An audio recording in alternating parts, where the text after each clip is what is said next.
A chicken and veggie pot pie with just 5 ingredients? You betcha! And with a creamy sauce and golden crust, this is a pie we know you'll be adding to your weeknight dinner repertoire. First up, you'll need to make a rectangle piece of pastry using the 2 pastry pieces. Attach the sheets together using a knife or palette knife. Once that's done, use your oval baking dish to cut out an oval shape, place it on the lined tray, score it lightly, and season. Then bake until puffed and golden. Reserve the rosemary from the packet of vegetables and cook the vegetables with the leek in a saucepan over medium heat just until the leek softens. Stir in the chicken and soup, then turn the heat down to low.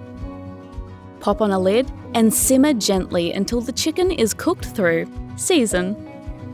Spoon the mixture into the oval baking dish and top with the cooked pastry. Pull the leaves off the reserved rosemary and sprinkle them on top, ready to serve. When you're short on time, look no further than this Cheats version of a creamy chicken pot pie. It really doesn't get easier than this.